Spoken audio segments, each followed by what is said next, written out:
Gel. 100 liraya.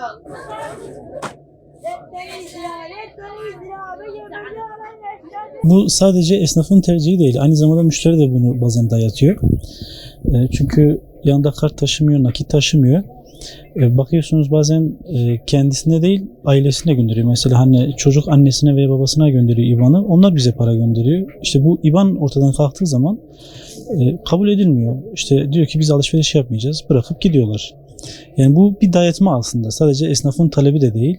Yani bunu talep eden esnaflar niye talep ediyor? Talep etmesinin sebebi işte bankalar post cihazından %3,5-4 civarında bir kesinti yapıyorlar. İşte bu kesintinin hani esnaf kendi cebinden gitmesini işte hani kabul etmiyor. Çünkü kar marjı düşük.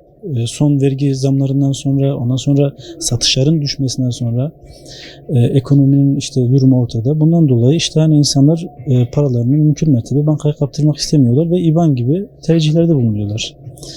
Bunun dışında hani uzun bir süre hani bize nakisiz toplum reklamı yapıldı biliyorsunuz. İşte yani bu onun ilk adımları da olabilir yani. Çünkü bir yerden sonra sadece bizden talep ettikleri işte dijital para, işte hani her yerde nereye ne harcamışsın, hangi işte markete gitmişsin, senin ihtiyaçların nelerdir, hani biz eve ne alıyoruz, çocuklarımıza ne alıyoruz ve işte buradan ne alınıyor, tamamını kontrol altına almak istiyorlar. Çünkü biliyorsunuz oradan geçince hani dijital olunca her şey ekrana dökülüyor. Yani bu bir anlamda işte hani uzun süredir tartışılan karbon ayak izi gibi projelerin işte ön adımı. Hani bunların hepsini yavaş yavaş oluşturuyorlar.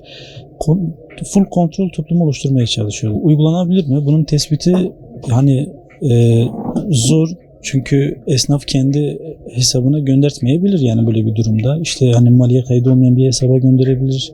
İşte açıklama bölümüne yapılan işte birkaç kelime oyunuyla bu işten sıyrılabilir yani. Bunu nasıl takibi yapılabilir? İşte yoğun bir dediler zaten yapay zeka üzerinden hangi hesaba yoğun bir şekilde para girip çıkış oluyorsa onların dikkate alınması ve onlar üzerinden işlem uygulanması. Bu bireysel hesap olur, ticari hesap olur. İşte herhalde artık şahıslara ceza kesilecek. Yani sadece esnaflara değil, muhtemelen şahıs hesaplarında ceza kesme işlemi uygulanacak yani. Şimdi bu IBAN'a gönderilmesi, cezai işlem uygulandığı zaman insanların sıkıntıları, problemleri de çok oluyor. Şimdi bize gelen bazen müşterilerimiz kendi üzerinde nakit bulundurmuyorlar da kart da bulundurmuyorlar. Bu durumda mecburi IBAN'dan göndermeleri gerekiyor. Ama bu iptal olunca ister istemez adamlar alışverişte zorlanacaklar. Aynı şekilde bizim satışlarımız zaten düşük bir satışlarımız var. O da etkilenecek. Durum daha da kötüye gidecek gibi görünüyor. Böyle bir durum var. Keşke hiç gündem edilmeseydi, olduğu gibi devam edilseydi. İstek oydu ama kısmet.